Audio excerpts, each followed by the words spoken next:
जय श्री राम। आइए हम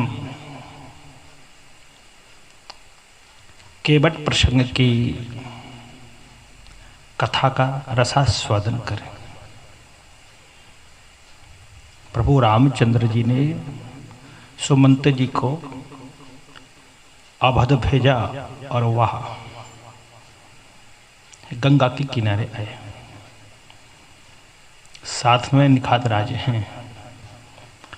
आकर के प्रभु ने केवट को बुलाया, पर केवट नहीं आया। मांगी नाव,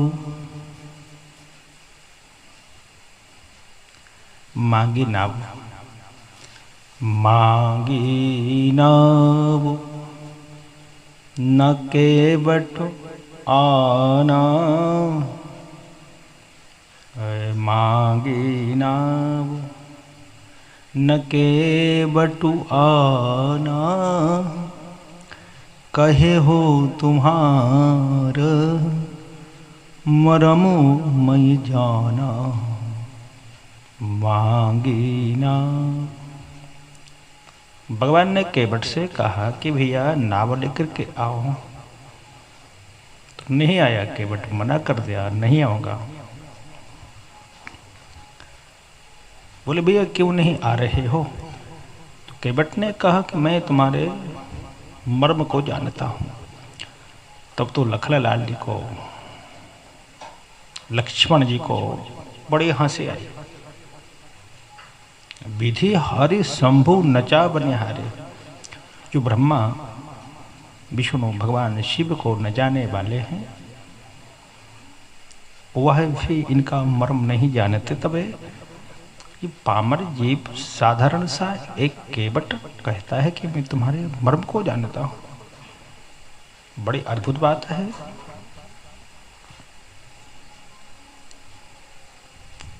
प्रभु ने पूछा, भैया केवट, क्यों भैया, क्या बात है? तो केवट ने कहा, सुनो प्रभु, पहले आपके चरणों को धुलूंगा, तदुपरांत मैं अपनी नौका में बिठाऊंगा।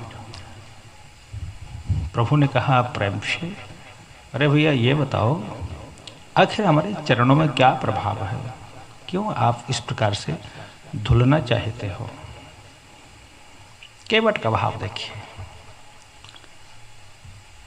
केवट का भाव है कि हमारे यहाँ कोई अतिथि आए, कोई मेहमान आए, वो कहीं उदासीन मुख से आए हैं तो उसे प्रसन्न करके भेजो। हमारे यहाँ से वह प्रसन्न होकर जाए। और अभी अभी प्रभु सुमंत जी को विदा करके आए हैं। मुखाकृति उदासीन हैं, उदास हैं। केवट प्रसन्न करने का पूरा प्रयत्न कर रहे हैं कि प्रभु प्रसन्न हो जाए।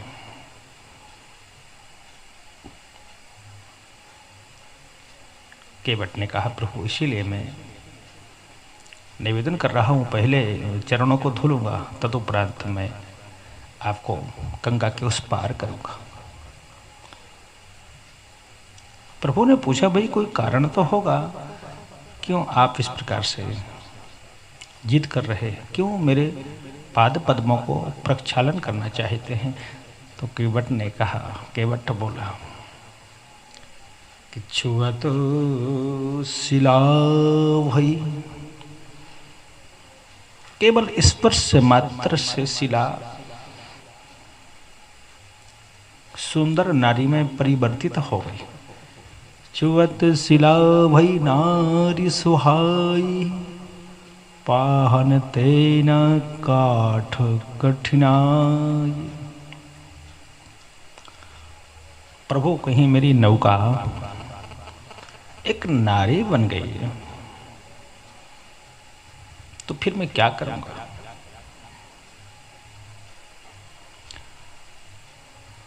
तरन्यो मुनि घरनी होई जाई। बाट परई मोरी नाव उड़ाई। कहीं यह नौका भी मुनि पत्नी की तरह एक स्त्री बन गई। प्रभु यही व्यापार है, नाव विषय में जो कमाता हूँ उसी से घर चलाता हूँ। प्रभु एक पत्नी का खर्च कितना होता है, बड़ी मुश्किल से वहन कर पाता हूँ, फिर कहीं दो दो हो गई तो मैं क्या करूँगा, इसलिए पहले चरण स्पर्श करना चाहता हूँ। केवट के वचन को प्रभु ने सुना। सुन केवट के बैन प्रेम लपेटे अटपट, प्रेम लपेटे अटपट, ब्याह से करुणा ऐन चितई, जान की लखन तन। प्रभु प्रसन्न हो गए। जो अभी आए थे तो उदासीन थे, मुखाकृति बड़ी उदास थी, वही केवट के वचन को सुनकर प्रसन्न हो गए। भगवान ने लखन और मैया जानकी जी की तरफ देखा, क्योंकि दोनों चरणों पर उन दोनों का अधिकार। संत भाव देते हैं कि पूर्व में केवट क्षीर सागर में कछुआ था, वहां मातेश्वरी जानकी जी जो लक्ष्मी थी केवट को नहीं आने देती थी। लखनलाल जी शेषावतार थे, ये भी केवट को जो पहले कछुआ था आने से बाध्य करते थे। परंतु आज दोनों खड़े हैं। केवट ने कहा पहले पाद पद्मों का प्रक्षालन करूंगा। प्रभु ने आदेश दिया और दौड़ करके अति आनंद उमग अनुराग, चरण सरोज पखारन लग।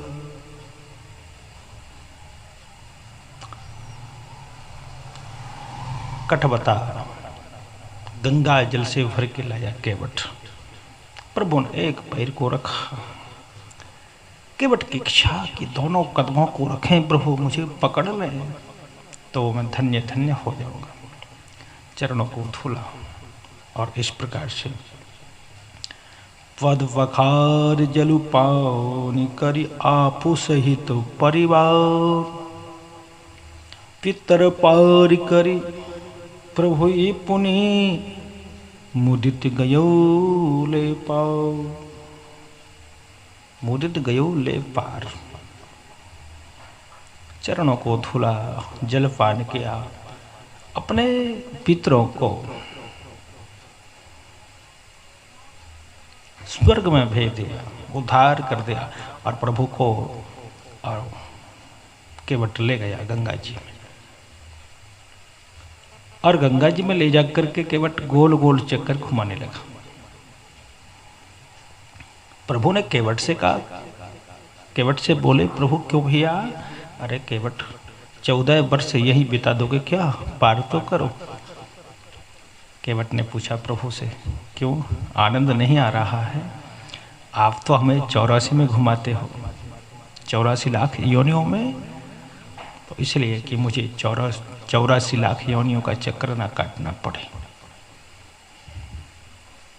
उस पार प्रभु को केवट ने उतारा।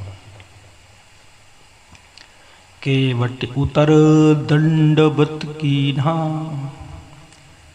प्रभु हे सकुच यही नहीं कछु दीन्हा। केवट ने दंडवत किया तो भगवान को संकोच हुआ कि इसको कुछ दिया नहीं। और मातेश्वरी जानकी जी तुरंत भाव को समझी और मुद्रिका को निकाल करके समर्पित किया। ये आजकल की बात नहीं। आजकल की बात होती तो कोई कुछ देने तैयार है ही नहीं। अपने अपने अधिकार को सब सुरक्षित रखते हैं, कोई कुछ देने तैयार नहीं है। मातेश्वरी जानकी जी ने भाव को समझा और मुद्रिका को लेकर के भगवान के लिए दिया, समर्पित किया, प्रदान किया।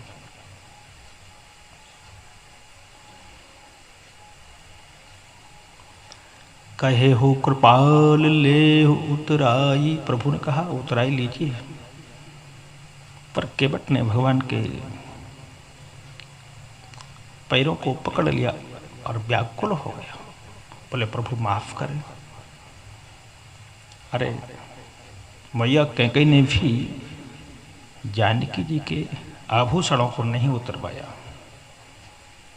भला मैं कैसे उतरवा सकता हूं, मैं कुछ नहीं लेना चाहता। आज मैंने क्या नहीं पा लिया, सब कुछ मुझे प्राप्त हो गया। और प्रभु जब मैं तुम्हारे घाट पर आऊं तब आप मुझे पार कर देना। आखिर हम दोनों को एक ही तो काम है, जो आप करते हो वही मैं करता हूं। सुनकर लक्ष्मण जी को बड़ा अटपटा लगा कि ये प्रभु से बराबरी कर रहा है। धोबी से न धोबी लेत, नाई से न नाई लेत, दे के मंजूरी नाथ जात न बिगारी। आप आए मेरे घाट, मैंने पार उतार दिया। जब मैं आऊं तुम्हारे घाट तो पार मोहि उतारी। केवट ने कहा प्रभु इस प्रकार से मुझे कुछ देकर के शर्मिंदा न करें। आप मेरे घाट पर आए तो मैंने पार कर दिया, जो मैं तुम्हारे घाट पर आऊं तो हिसाब किताब मत पूछिएगा। और लौट करके जो मुझे आप देंगे तो मैं सहर्ष आपसे ले लूंगा। केवट ने प्रभु को प्रणाम किया।